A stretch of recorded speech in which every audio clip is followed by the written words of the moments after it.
Hello, everybody, and welcome to another week of the Terry McGriff Show. Well, we made it through the new year, got second week into this thing, and got a lot of good show topics for us today. I'm looking forward to another good show. Got my illustrious co-host in the iHeart Studios there, Mr. Andre L. Sullivan. Andre, how you doing, man? I'm doing well. Can't complain over here. I feel you, man. I feel you. Well, for me personally, us personally, it's a pretty big week.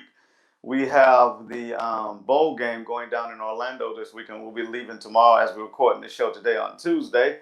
Going down there to play the USA team down in Orlando, beautiful Winter Park.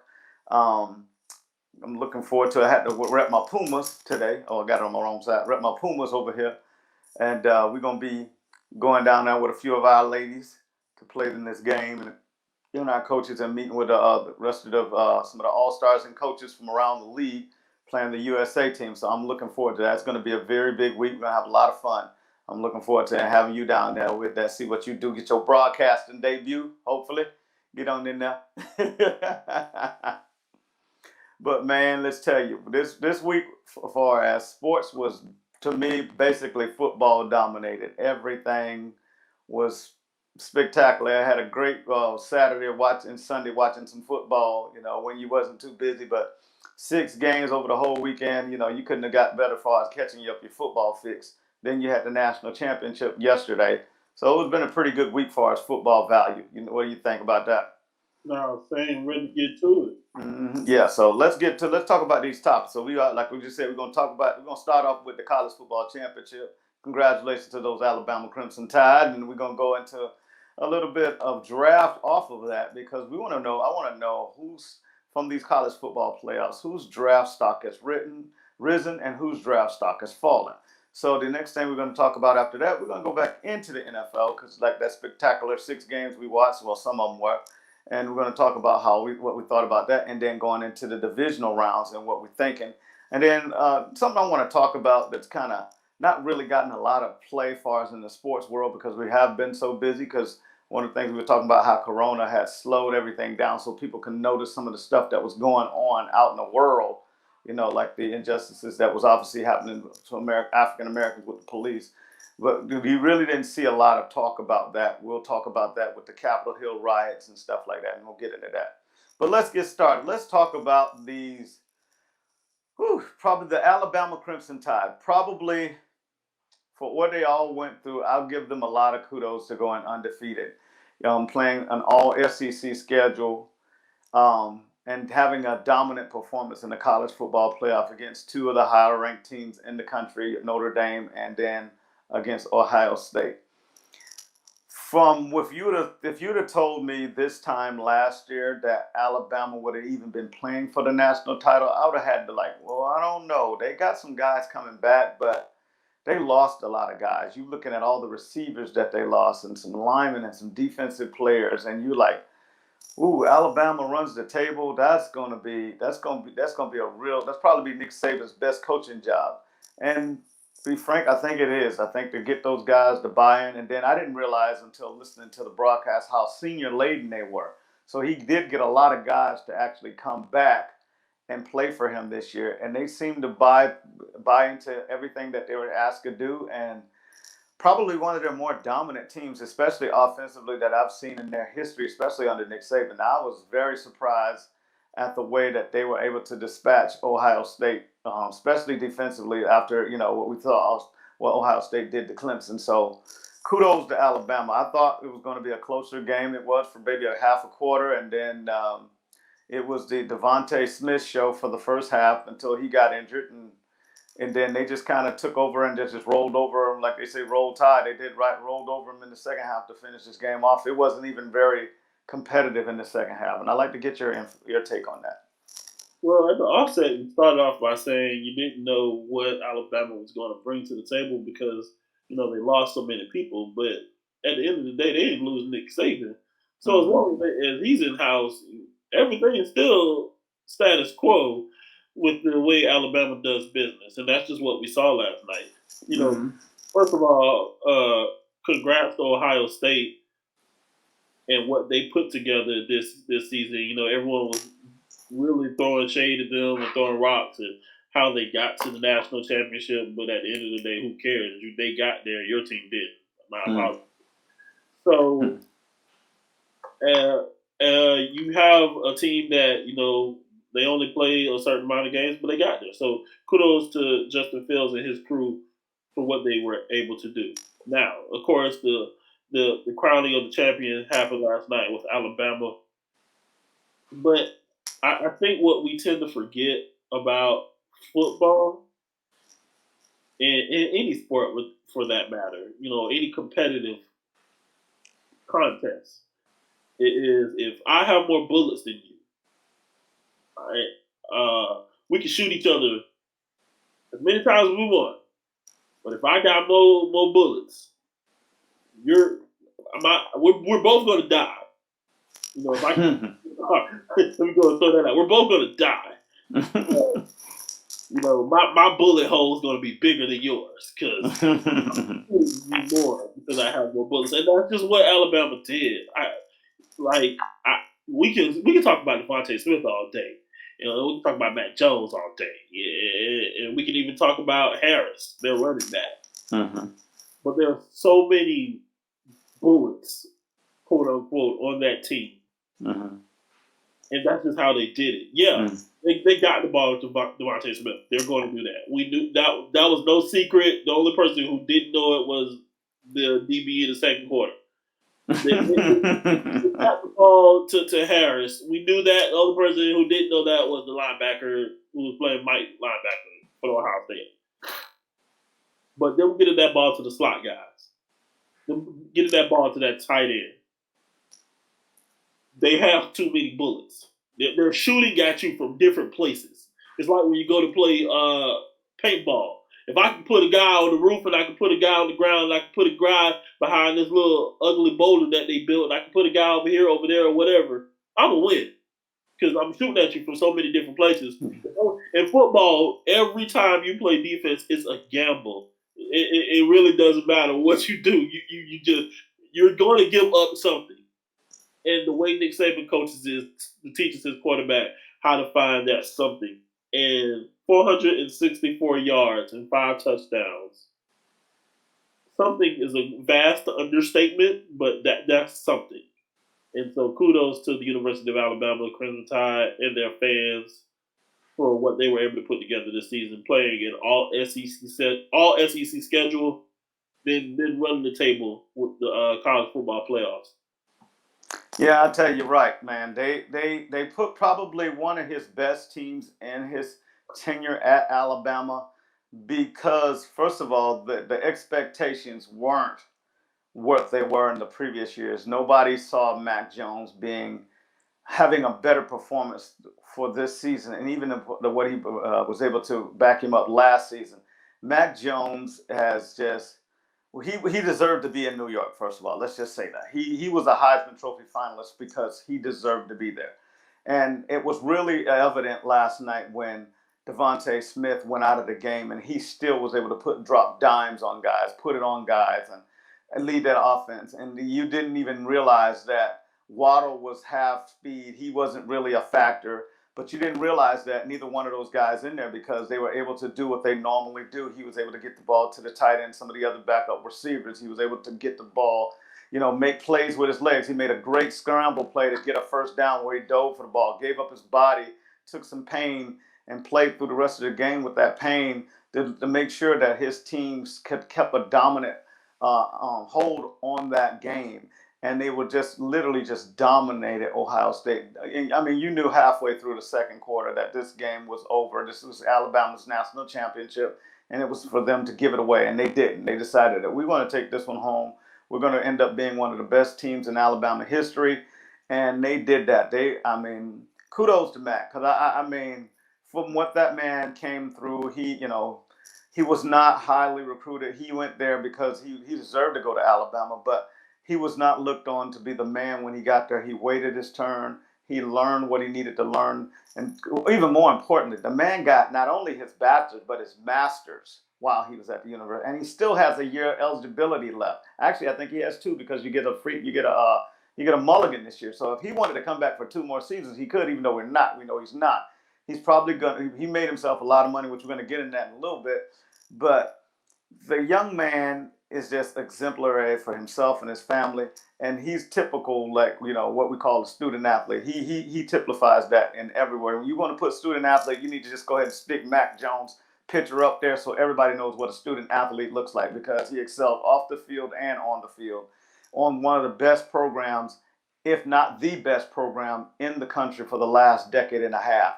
So kudos to him. Kudos to his family. Miss Holly, she's one of my Facebook friends. I really enjoy some of their posts and stuff like that. They kind of keep you going on what's happening with them pre and post game. So I'd like to give them a shout out.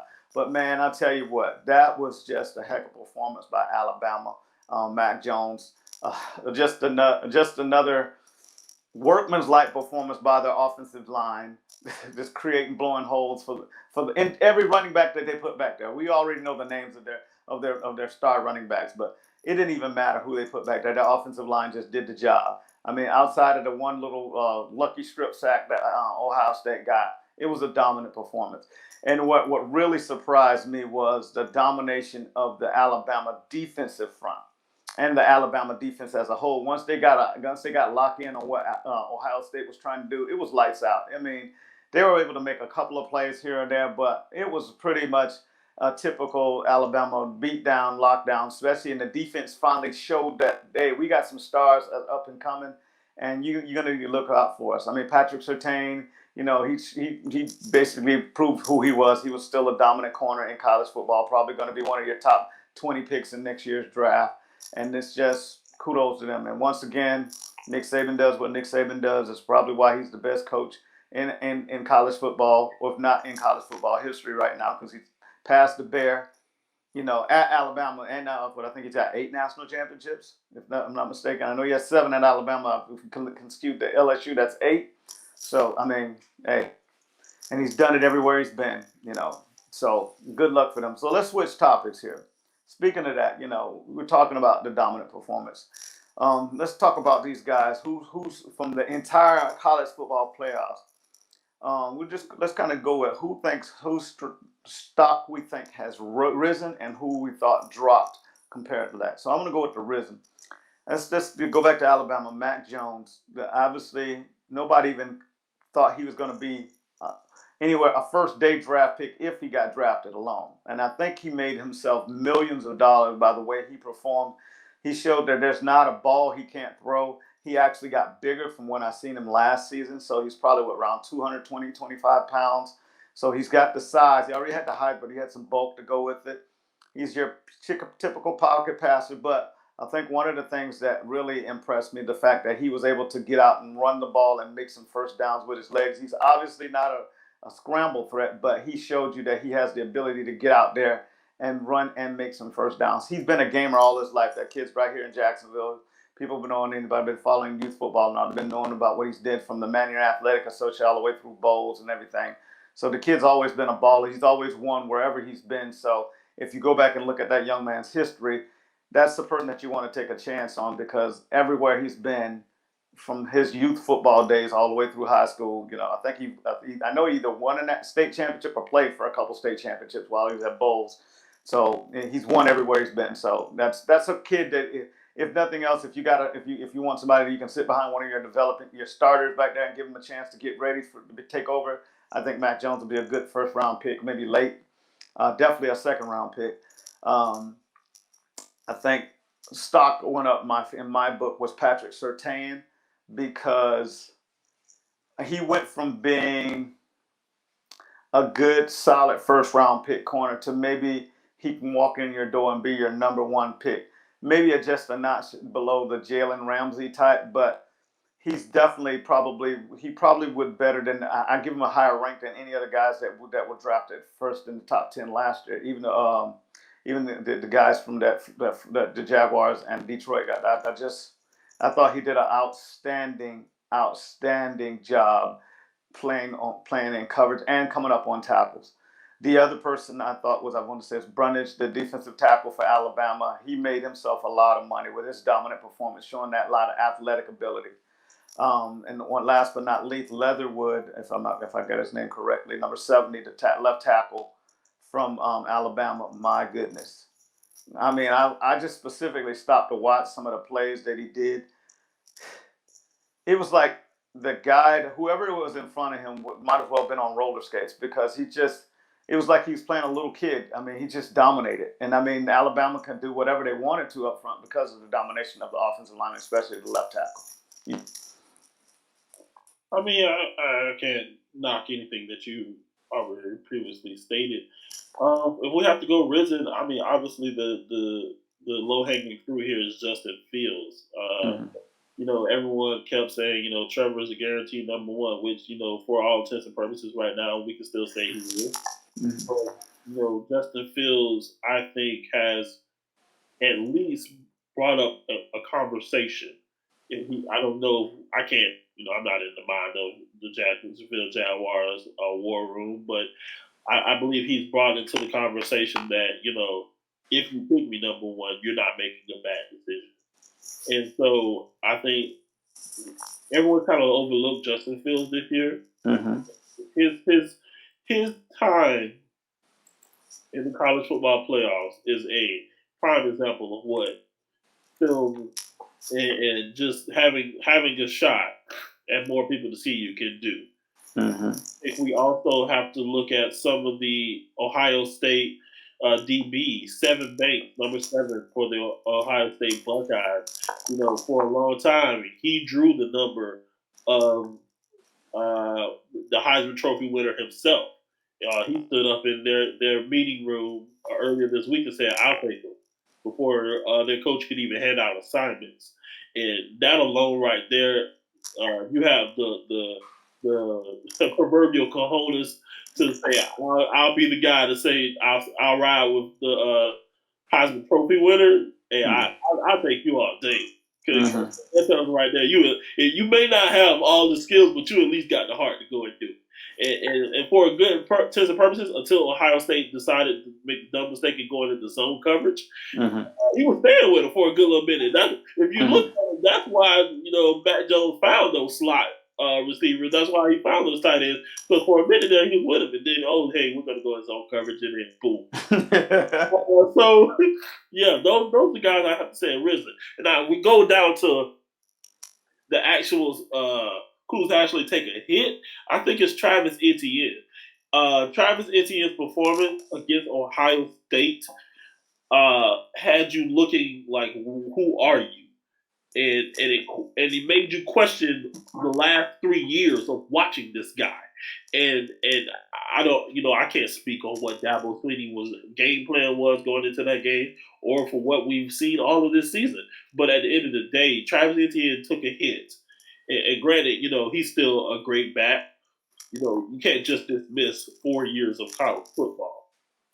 But if you go back into when you have backs like Najee Harris for Alabama and other backs up in here, we kind of Trey Sermon, you know, who got, you know, he's going to come back and get ready for the draft. You have, I think, back to that quarterback conundrum where everyone was thinking about, do the Jaguars get Teddy Bridgewater? Do they get Blake Bortles? Or do they get Johnny Manziel? And they based it all off of a game and a pro day.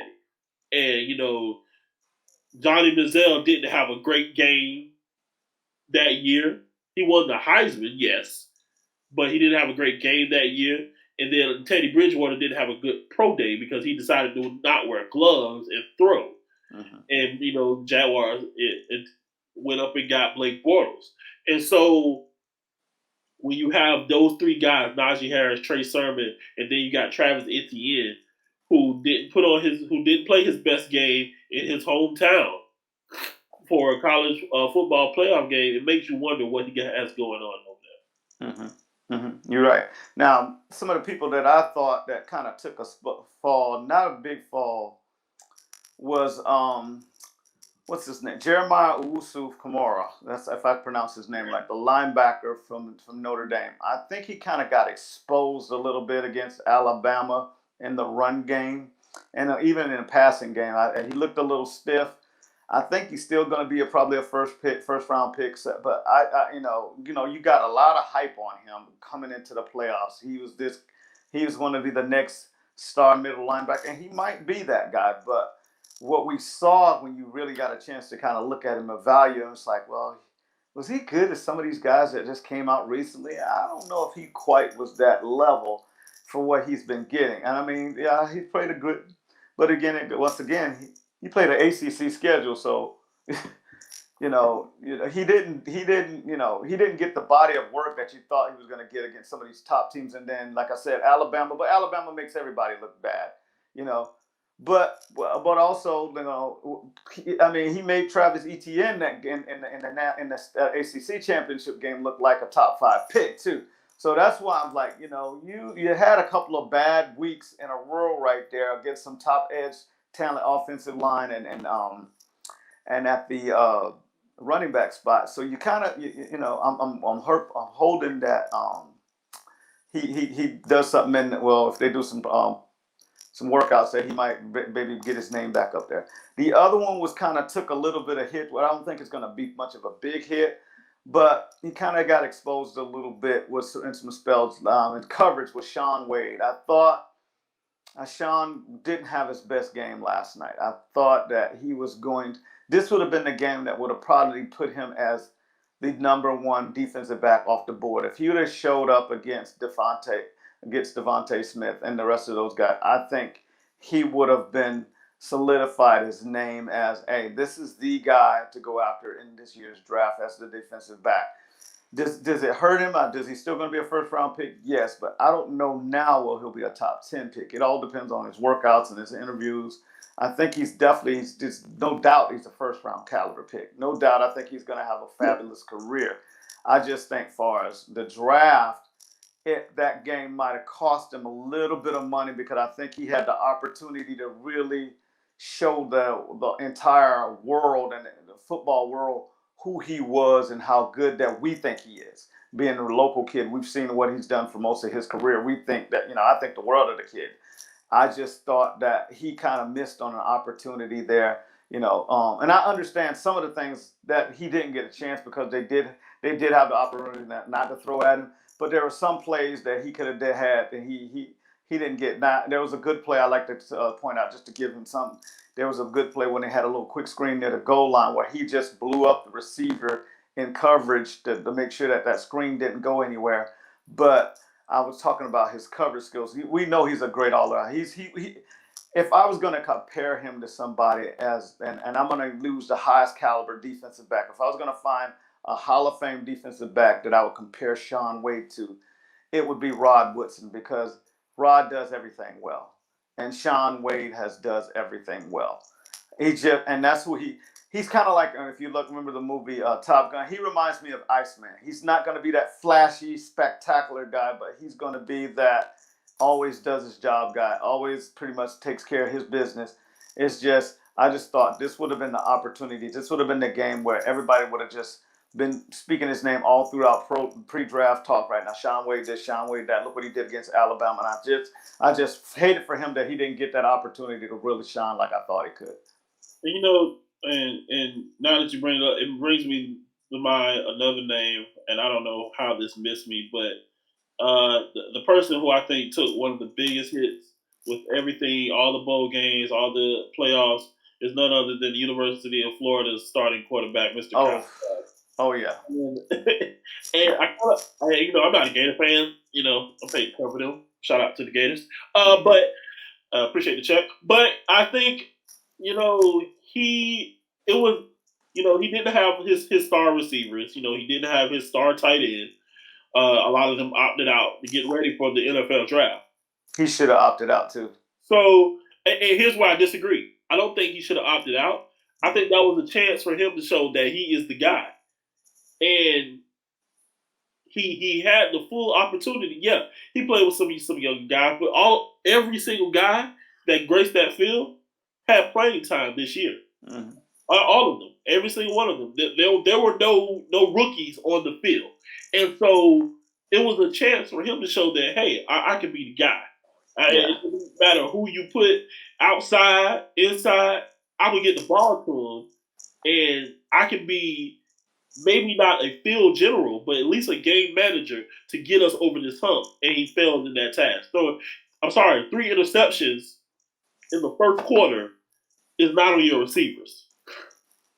None of those were pop ups. All of those were picks. And so I think Kyle Trask took a major hit coming to the draft. I'm not saying if he does get picked in the first round, it'll be late in the first round for somebody who just really wants to dig and pull up a QB.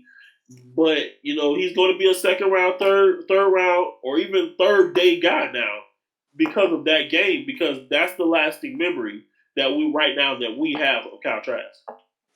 I'll disagree a little bit about this, because what I want to say about Trask is, at the end of the season, you knew what he was. You knew he's a pocket stand up, stand in pocket passer who's a willing runner, but he's not that dynamic leader. That's the one thing to me that he proved in that game, that he's not the dynamic leader.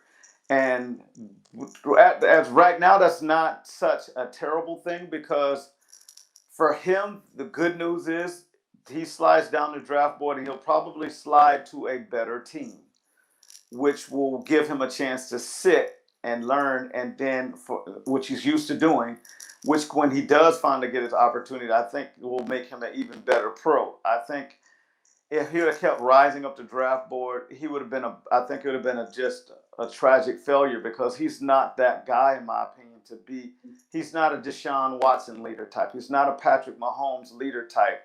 He's one of those guys that will do what it needs to be done for the team, but he doesn't put everybody on his shoulders yet. So I don't think I think he's a bottom of the first round, top of the second round type of quarterback, and he is what he is. So he hurt himself because he could have had a chance to make more money, but I think all the scouts knew what he was even before that game, and he did a great job of putting himself in the first 2 days anyway, in my opinion. I never projected him as being this high of a draft pick. But the only thing I know is he's a heck of a passer. What he did this year and the end of last year, his passing. But to me, as a coach, throwing the ball is not everything that you need to be the quarterback. You need to be the leader of the offense, at least the leader of the team, if not the leader of the offense. And he showed to me that game that he wasn't that dynamic leader that makes everybody follow him and play above their own game. So yeah, I agree with you there. But and I said he is what he is. One other player before we move on that really disappointed me was the fact that the receivers for Florida, and I'm going to talk every one of them, opted out. And I think with the exception of Kyle Pitts, it's going to cost him, because with his performance being so bad, I don't know what those other guys will do with somebody else, because they weren't the dominant receivers anyway. But them opting out gave them another chance to really go out with a good impression, because their last impression was the loss against Alabama. And I think the decision that they made by opting out, yes, even though have to make sure that you're healthy, get ready for the draft, I get all that, I understand that. But you did lose the opportunity to gain some ground and make some money by giving everybody that last look at you before you go into the professional draft. And I think and I just collected all three of them collected, with the exception of Pitts. I thought that was a mistake by their part, and there was a couple other people, I forgot the names of. I'm not going to mention on a couple other teams that opted out of the bowl situation, that lost some opportunities to really to really help themselves in the draft, and coming out this early when you possibly could have came back with a younger, more dynamic quarterback and been the guy without Kyle Pitts would might be your best option. But since you already declared, it's too late now. All right, now let's hear what you got to say. No, I mean I disagree to a certain extent because as a receiver when you're in college, it's your senior year. You're not trying to take that extra COVID year, if you will. You're playing a pointless game, and at that point, I get what you're saying. They could have, got a few extra dollars or a few extra zeros at the end of that check. But at the end of the day, they can also get that with pro days, and they can also get that with private workouts. So I mean, I get your point, but it's just not enough for me to knock them for that. Well, see, that's what I'm talking about right there. Because if you looked at last year with all the COVID, there's a lot of people, there's a lot of guys I know right now personally that are sitting home right now because of COVID. They didn't get those personal workouts, especially at some of these smaller schools. They didn't get pro days. They didn't get these, which obviously they're going to get those at Florida. But the problem is you don't get the extensive work up of that you would normally gotten in previous years, and this year is going to be no different with the lack of people being able to be in facilities and things of that nature with COVID. These guys are not going to get the in-depth investigations on them, especially when it comes to character. And if you got character issues, it's going to really drop you down the board because the people aren't going to have a chance to really dig into you like they want to. And so they're not going to make that, we're going to risk those extra dollars on you when they could really get, they can cost them their jobs. So that's one of the reasons I thought they should have played just for that reason. Just like, even though Travis made the mistake in playing and it hurt him because if he would have had a better game, it would have helped him. But he took the risk, and it is what it is. Well, let's move on. Let's go. Let's talk some NFL now. Let's go with our divisional rounds that we talk. And let's take a quick look back at what we saw over the weekend, and then we'll just go on to the divisional round. I thought what I saw this weekend was a mixed bag.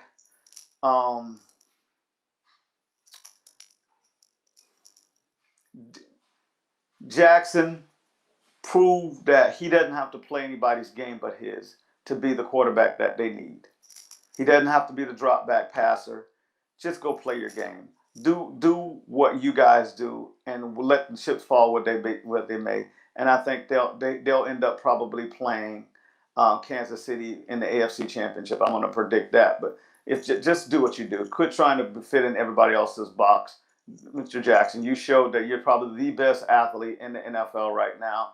And just play your game. Quit trying to worry about what the media says or anybody else. Play your game, and your team will work around you, and you guys should be really, really dangerous. Except for obviously everybody's got to go up against a juggernaut in Kansas City.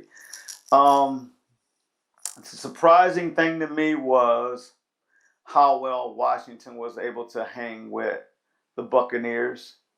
That was surprising. I was expecting a more dominant performance out of Tampa Bay. I mean, they were able to put up 30-something points against their defense, which was impressive enough. But I just was surprised that I'll give it with a caveat. They didn't have any film on Heineke, granted, but they didn't put enough pressure on the kid to make him look like a guy that hadn't had any starts or one start. So they're going up against a team they haven't beaten all year in the Saints. I'm really struggling to have any confidence in them going into New Orleans and pulling that out, even though they can. They got a damn near a Hall of Fame offense over there when you look at all the guys on that lining up on that team on offensively. But New Orleans can score with anybody, and that's the thing. What worries me, if they had time, they had such a tough time with Washington's offense. What are they going to do with this New Orleans Saints offense at home? So I'm really struggling with that one. And last but not least, I am utterly disappointed in the way Seattle performed against the Rams. I was not expecting such a lackluster offensive performance by the Seahawks, and granted, Jalen Ramsey is a great corner, if not the best corner in the league, but they look like they intentionally played offense with one arm tied behind their back, and it bit them in the butt, and it bit them hard. and they're sitting home wondering why did we decide to go with this game plan, and hopefully they'll make some major changes the way how they attack as they go forward in the following seasons. Because if not, their run is going to come to a quick and abrupt end, because the Cardinals are making a run to be one of the up and coming teams, and the Rams are still young, and Seattle's is starting to age, so their window's starting to close. And I'll take your take on this. I gotta be honest with you, Coach. This is where I kind of disagree with you here. I thought this wild card weekend was what we thought it was. Here's the thing about football: you have to play the game that you're scheduled to play, not the game that you're scheduled to play next week. And the teams who look past the opponent that is in front of you will essentially be home the next week. We saw this with, the Seattle Seahawks. For some reason, I don't, they haven't truly found their identity. They struggled with that all season long, and they just thought, well, a Jared Goffless or Jared Goff injured Rams was going to be a cakewalk because you're playing in Seattle, and then that wasn't the case. And we saw, that defense step up. And I don't care what anybody says. Jalen Ramsey is the best defensive back in the National Football League. Period. And I'll stand 10 toes down on that statement. And then you have one of the best defensive linemen. I'm sorry, the best defensive lineman. Thank you. In the National Football League. I think, in my personal opinion, he's followed by the person who was looked past in the other game, and that's Myles Garrett with the Cleveland Browns. And so, I've spoken boldly about Myles Garrett to the others unliking, and I don't care. That's who he is, and he led his Cleveland Brown team to a victory because what did the Steelers do? Like they've done in the past, they look past that first round that they're playing, and they feel like, hey, we got a game scheduled next week. Let's get ready for that one instead of getting ready for the one we're playing now. And the Steelers are notorious for giving other teams bulletin board material to look at before game time and prepare for. And I still don't understand Mike Tomlin's concept in that. But he's a head coach in the NFL. I'm not. I'm just the guy that reports on it. Cool. But at the end of the day, guess what we're doing? Same thing as me this weekend, sitting at home reporting on it. So, Washington gave the Buccaneers a run for their money. I mean, like you alluded to, non-film will do that to you, and that's just what happened. However, this is where I kind of disagree with you. Lamar Jackson should pay attention to the media a little bit because what they have done is told you your problem. I don't know if Coach Harbaugh has or whether he's just choosing to ignore it, but you do have a problem, sir. In this game, unlike last year, your defense was able to help you. You got a Calais Campbell now. You got a Yannick Ngakoue who can handle somebody like Derrick Henry and who's seen Derrick Henry twice a year like you did last year. So, yeah, this game, I'm sorry. I mean, I get it to a certain extent. Lamar put on, how many? 179 in the air, 136 on the ground. That's Lamar Jackson. You said it. He is one of the best athletes in the league. But see, that's the difference in how I stated about Jalen Ramsey. Jalen Ramsey is the best DB in the league. Aaron Donald is the best defensive tackle in the league. Lamar Jackson is not the best athlete in the league, and that's the problem because his position is not athlete. His position is quarterback. And until he gets a grip on that, he's going to struggle. Because this week, they go and play the Buffalo Bills, who has one of the best defenses in the league. Notice I said one of the best. Not the best, one of the best. And if they game plan like how I assume they're going to game plan against Lamar Jackson, he is going to struggle. Because if you put pressure on Lamar Jackson enough, yes, he's going to get outside the pocket. He's going to run around. And if you force him to do it enough, he'll give you the game. And that's been one of his bigger issues. And you look forward into some of these other games. You got the Rams going to Green Bay. Listen, I don't like anybody playing in Green Bay in open in January. And I listen. I gave Jalen Ramsey all the praise in the world, and I just gave Aaron Donald all the praise in the world. But listen, Aaron Rodgers in the snow. It's almost like Jesus on Easter. Something gonna rise, and it ain't gonna be you. And so it's a I can't bet on that. I wouldn't put my money on the Rams if I were you. And that's no offense to what they do. It's just if y'all win, I tip my hat to you, but I can't do that right now. And then you got the Buccaneers playing the Saints. You brought it up earlier. The Saints put up points, and Byron Leftwich and his offense with a Tom Brady led offense is going to have to find some way to get all of those guns into the end zone. And all of them got to shoot if they want to walk away with the W from New Orleans. And then, of course, you got the Browns versus the Chiefs. Listen, I would lose my credentials if I was ever recorded saying that the Browns could walk away with this game. Listen, any given Sunday,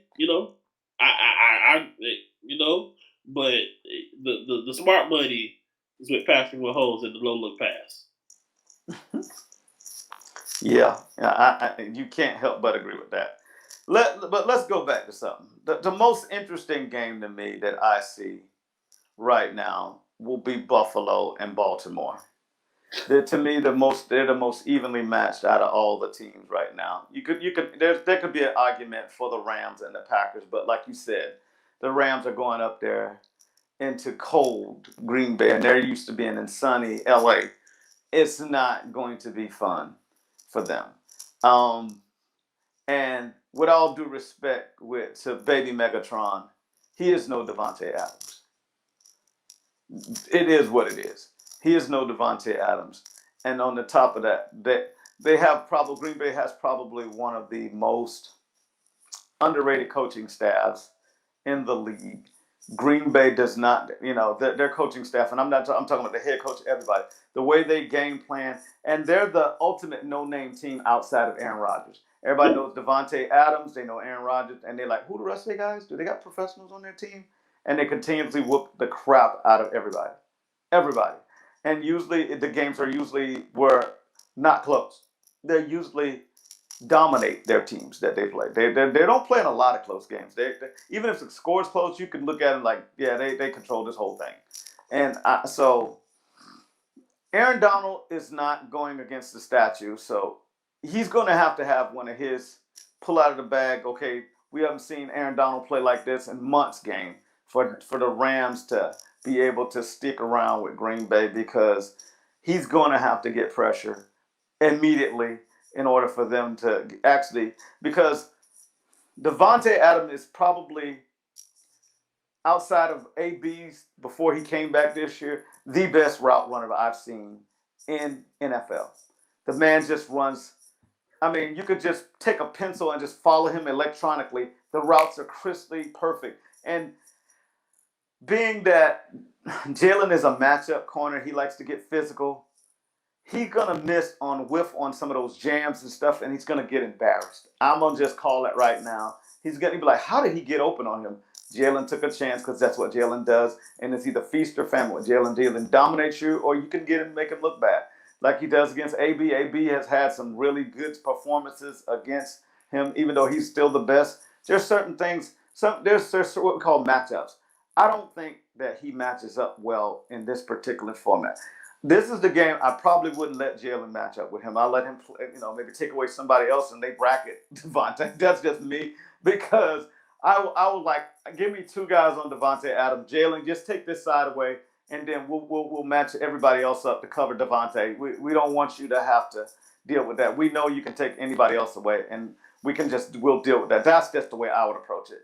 And then maybe you can get some time. That gives you some time for Aaron Donald and the rest of those pass rushers to get there. But the problem with that is then Aaron Rodgers goes and scrambles on you, or they're the king of the screen game, which they get screens and draws and stuff like that. Then you're like, God, dog, we thought we had them, and next thing you know, they got another 15-yard play, and then there's another 5-yard play, and next thing you know, they're in the red zone, and next thing you know, Devontae's wide open for a touchdown. You're like, what the heck? It's like they kind of remind me of Alabama, how they just scheme things just open on a just consistent basis. So, but like I said, let's go back to Baltimore and Baltimore and Buffalo. The intriguing matchup is we will. I've seen Josh Allen play good ball, and he's we'll talk for MVP. But this is going to be a very good test for him with a good top-notch defense. That guys that can get after him, make him have to do his thing, rambling and scrambling around. And then they got the defensive backs that can stick up with their receivers.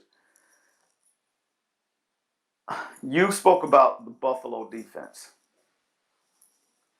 I've seen them play. I think they're pretty good. But if the game is close, can they consistently keep Baltimore from being able to run that ball? Because Baltimore's going to run it and run it and run it some more until they find maybe a one open receiver. And that's where I see that this is the game where the home team could lose, because not that I'm saying I'm picking Buffalo to come away with a narrow victory. I just think if there's a game where Buffalo would be the team that I would not pick as the home, that would be my home underdog, because first of all, the experience that Baltimore has, not since Lamar Jackson been there, but they got a lot of veterans that played a lot of ball. Peterson and all those guys, Peterson's, so they got guys who've been there, done that, across the board on the defense, and he's relatively young. I think this is his third or fourth playoff game, so.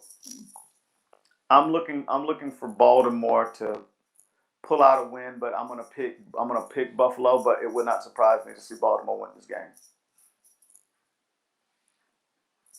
All right. You got nothing to say? Well, we're gonna move on then.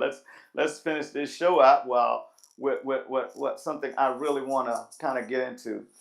Over the last week, we know that there was the Congress and the Vice President was supposed to confirm all the electoral college votes to confirm President-elect Biden as president. Regardless, we're not getting into any political debates here, who's right, who's wrong. My whole top point of this is there was an incident where you had a bunch of people claiming to be patriots stormed our Capitol, terrorized our public servants and our, people who are protecting our public servants, and matter of fact, our public servants are the people doing the protecting, and people died. And because the corona was in full bloom back in last year, we got a lot of movement on some things that need to be addressed. But because of sports being so active, there has not been much talk publicly by any of the leaders in any of the major sports, the NFL, Major League Baseball, NBA, about how appalling this situation was. And I know it's not a racial issue; it's more of a political issue. But when we're talking about athletes and all that, and leaders in sports have something to say about what's going on in this world to make this world a better place, it was eerily silent that there was not a lot of talk about things. Now, I know the PGA Tour did something about taking one of their events from President Trump's venues, but outside of that, there was not a lot of statements being made by athletes or league owners or anything like that. And it was it wasn't surprising because we got so much sports around, and there was a lot of people, everybody's in full bloom. The NBA, NFL's in playoffs, college football just finishing up. It's just back to the point we made last summer about, COVID gave us a reason to talk about these things because we weren't distracted by having sports. And the fact that we had so much sports going on this weekend, and during the week was, to me, a reason why that I didn't see or hear a lot of chatter about the leadership on this, and I wanted to hear your comments on that.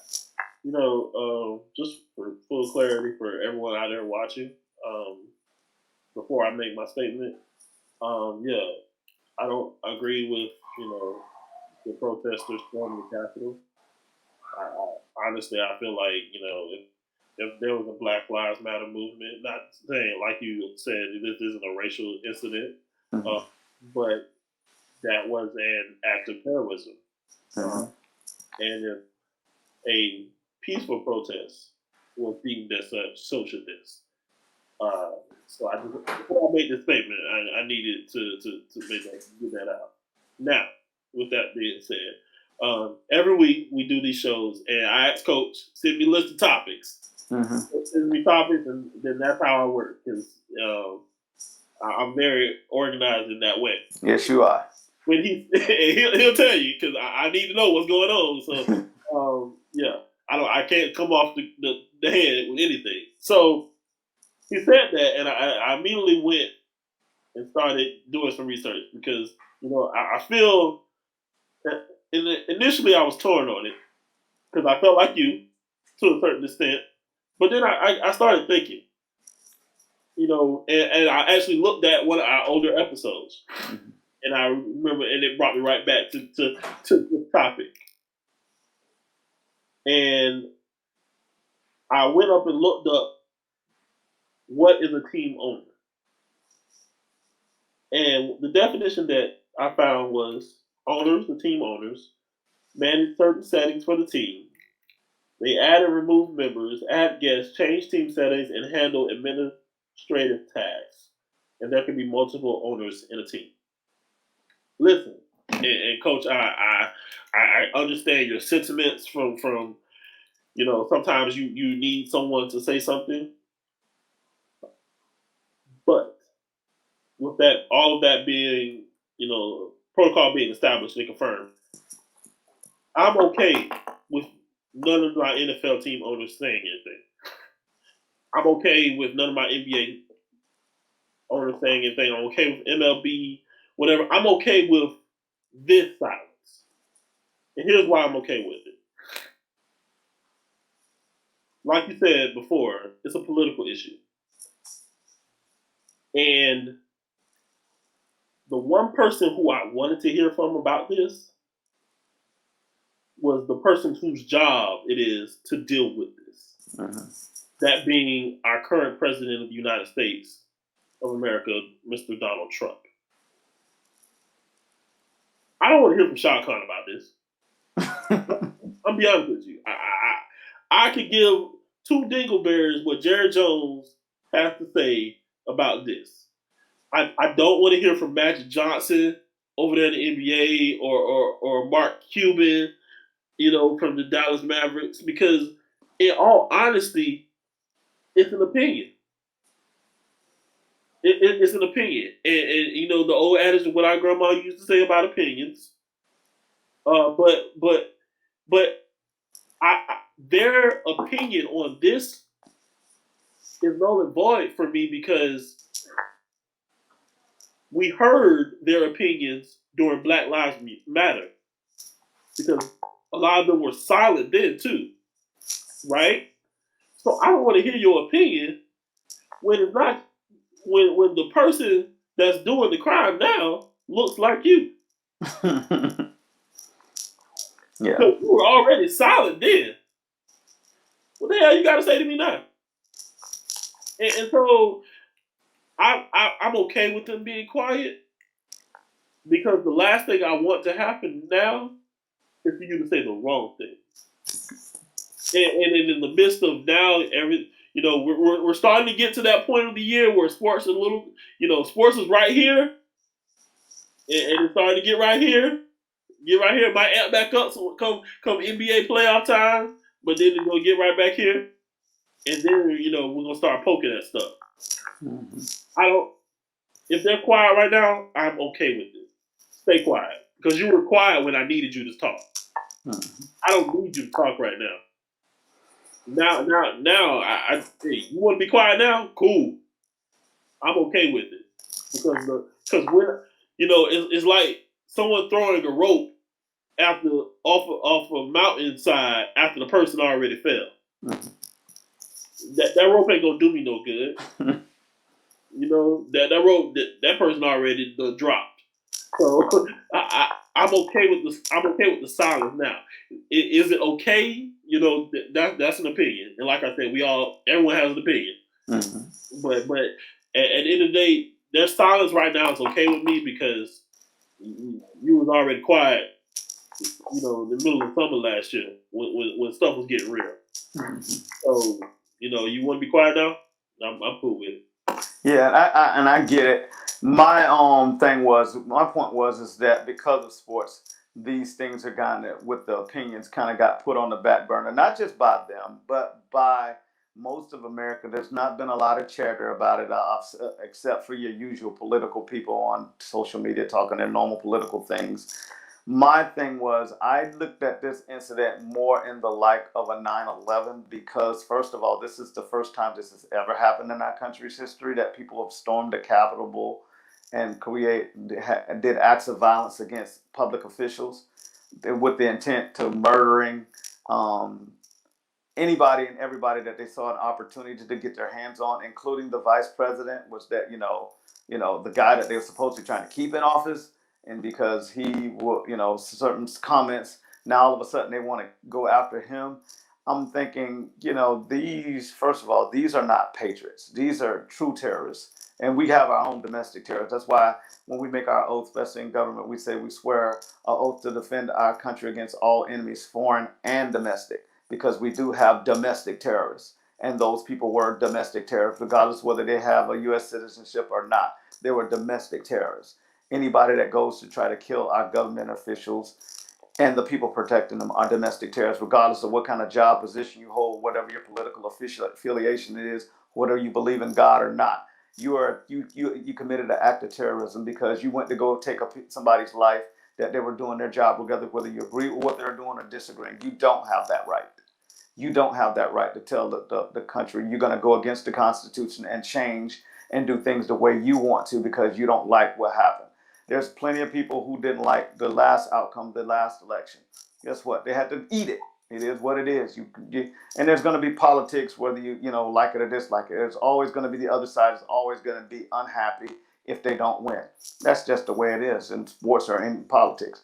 My point at the end of the day is, as an American citizen, not only do you have the right to vote and the duty to vote, you also have the duty to protect your country against all enemies, foreign and domestic. And that includes keeping your mouth shut when there's things don't go your way, and voting and doing the political process, not taking the law into your own hands and trying to take people's lives to overthrow our government, regardless of what happens. And the fact that we didn't hear from our leaders in sports about this was a bit surprising, because those some of the most patriotic people, because they do a lot of good in our country. They do a lot of things to help our military and help normal everyday people. And you just thought, just like 9/11, there was a lot of chatter because a lot of outrage of what the people did, burning down the towers and things of that nature. You thought you might have got a blurb with what was going on. In the fact that you didn't, I can accept it's not a big deal. It was just the fact that I think the fact that people were finally getting back to normal with sports was that I don't see anything nefarious about these owners or anything trying to do, or we just don't want to say nothing because we agree with them. I don't believe that at all. I just believe that they were so distracted, with the business of sports now, that didn't get on their radar to speak about like some other things. Obviously now when you got the NFL, you got how many teams trying to find new GMs and owners, people planning for the playoffs, or people just, lucky glad to get through the season with all this COVID stuff.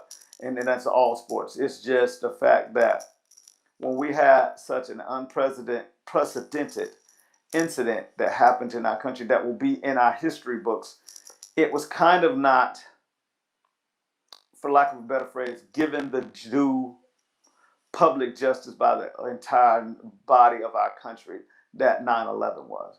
Everybody was outraged. Everybody was talking about it.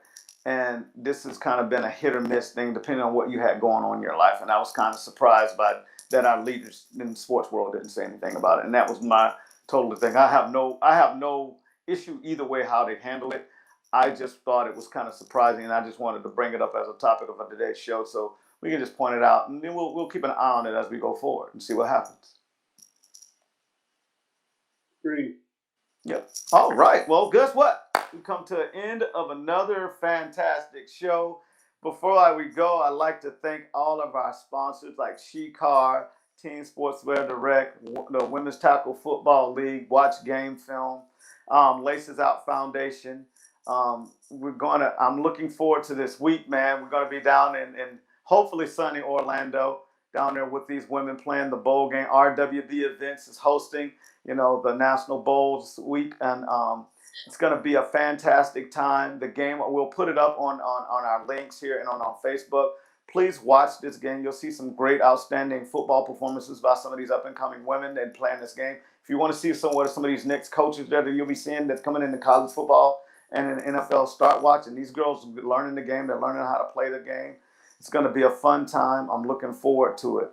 Looking forward to seeing you down there. We're just gonna I've never done this before with this, so we partnered to get this thing done. I'm excited to see how we make this thing happen. I'd like to also thank Hilton for hosting us with this, and City of Orlando, City of Winter Park. That's gonna just really gonna make this thing go, and we like to see how we can take this as we go forward in the future. There's gonna be some more events coming on as we go on through. Also going to mention that we're getting ready to do our first camp in March with the Laces Out Foundation. My partners, Nick Gatto, Todd Covington, Mike Hollis, the illustrious Jaguar Mike Hollis, and all of us are going to be putting on that event right there in beautiful Jacksonville here at the stadium. We're hoping to see all of you there and get a lot of participation. We're looking for people to help out, sponsors, all that good stuff, and it's going to be a great thing for all these women football players and all these other football athletes that are going to be a part of events. And it's for a great cause. We're going to be donating part of the proceeds to the DEMP Project, which helps with sex trafficking, especially in children and women. Also going to be, some of that's going to probably go around to the Tebow Foundation, who's also is a real good advocate of trying to get rid of sex trafficking. So we're going to be doing a lot of good things with this. I'm looking forward. This is just one of the first of our events that we've got going on to go with this. It's going to be a lot of fun. I'm looking forward to seeing you there. I'm looking forward to hearing from comments from all of our fans and listeners as we go along through the week. So once we post this, we'll get this out there. By the time you see this, we'll be down in sunny Orlando getting ready to kick off. And once again, I'd like to say thank you to Granville, our producer, all of our other friends and families, once again, all of our sponsors, and to you, my illustrious co-host. Until next week, we'll see you. Going to be recording next Tuesday from right here in our sunny studios. God bless you. Be safe. Here and see you next week on the Terry McGriff Show.